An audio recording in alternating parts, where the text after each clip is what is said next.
चलिए आज हम बात करेंगे बायोलॉजी के सबसे बड़े चैप्टर कोशिका।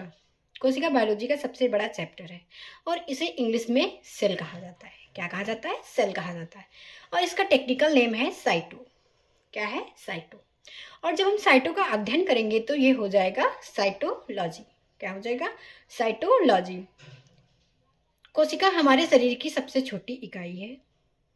क्या है? कोशिका हमारे शरीर की सबसे छोटी इकाई है। और कोशिका की खोज किसने की, यानी कोशिका के जनक कौन है? तो कोशिका के जनक हैं रॉबर्ट हुक। इन्होंने मरी हुई कोशिका को खोजा था, फिर उसे छोटा सा जूम करके माइक्रोस्कोप से देखा तो पता चला। अब जीवित कोशिका की खोज किसने की? तो जीवित कोशिका की खोज एंटोनी वॉन लीवेनहॉक ने की थी। एंटोनी वॉन लीवेनहॉक ने की थी।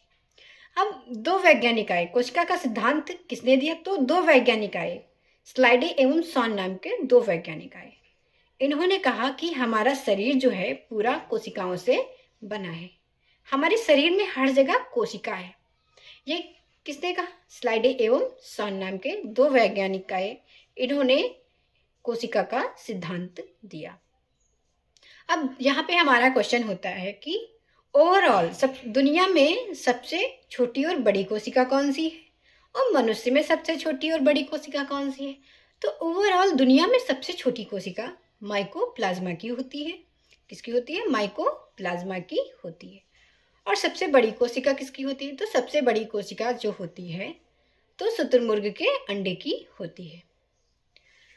अब मनुष्य में सबसे छोटी कोशिका कौन सी होती है? तो मनुष्य में सबसे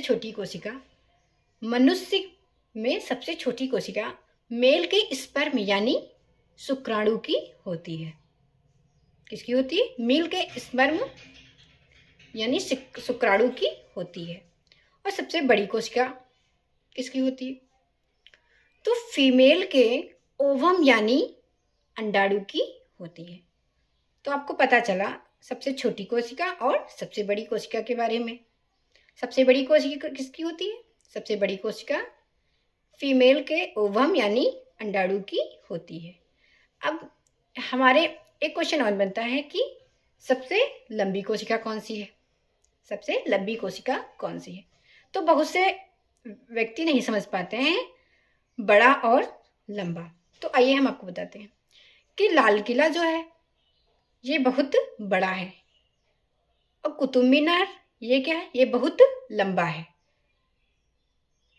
तो न्यूरॉन ब्रेन जो है, तो मनुष्य में सबसे लंबी कोशिका न्यूरॉन यानी ब्रेन होती है। न्यूरॉन यानी ब्रेन की होती है। इसमें सेल डिवीजन नहीं होता है, इसमें कोशिका विभाजन नहीं होता है। अगर हमारे ब्रेन में चोट लग जाएगी तो वो ठीक नहीं होती।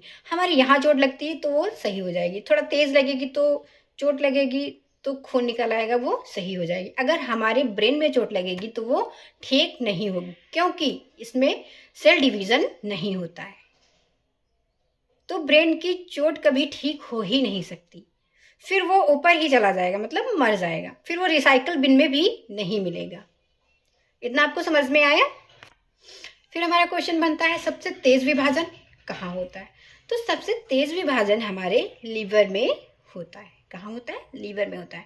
अगर हमारा लीवर हमने काट भी दिया है तो वहाँ पे कोशिका विभाजन बहुत जल्दी हो जाता है, अपने आप से वो सही हो जाएगा। अब आपको बहुत लोग होते हैं समझ नहीं पाते हैं कि कोशिका विभाजन किसे कहता है, सेल डिवीजन किसे कहते हैं। तो जैसे कि हमारे यहाँ पे ये कोशिका हमारी यहाँ पे मर गई, तो इसके बगल वाली जो कोशिका है वो नई कोशिका डेवलप करेगी। तो जो मरी हुई कोशिका है उसी की जगह पे वो कोशिका वहाँ पे चली जाएगी। तो इसको क्या कहते हैं? इसे सेल डिवीजन कहते हैं। Thank you.